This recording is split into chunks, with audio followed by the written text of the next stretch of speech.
Good morning. Hey guys, it's Glenn from glenscarcollection.com. And yes, we're behind the two GT3 RSs again, so I thought I would turn the camera on. If you love GT3 RSs, then give this video a big thumbs up. Driving the M340i xDrive today, I figure I made a lot of videos about driving my 911, so I'll give some of these videos to you as well.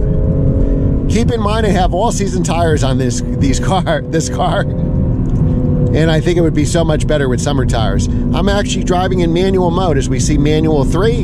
I'm in Sport Plus, so I have my heads-up display.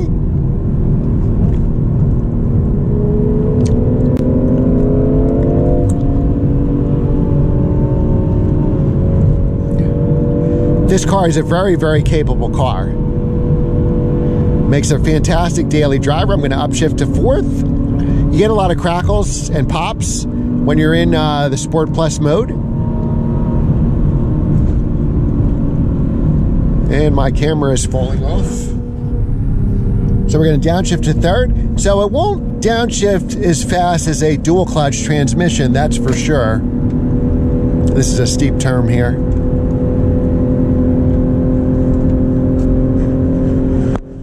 Sorry, gotta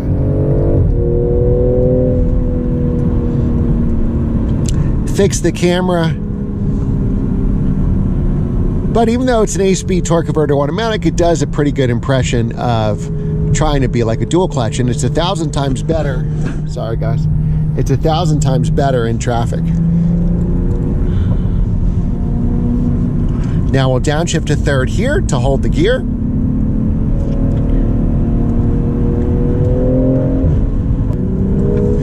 Third gives me a ton of mid-range power.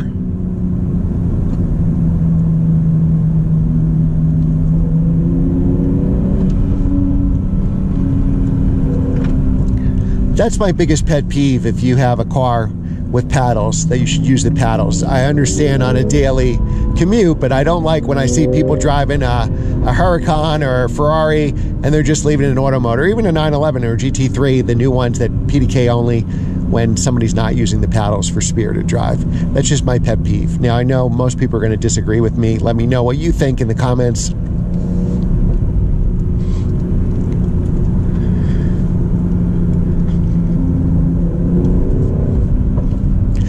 Now, going at 8/10 like this car is very, very capable.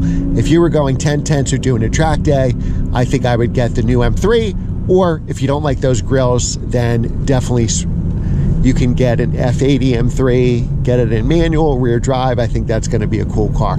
I think because of how that car looks, especially in the manual transmission, the M3 over the M4 with those wide hips, I think it'll have some collectability one day. I don't think it'll be E46 M3 collectible, since they made a lot of them.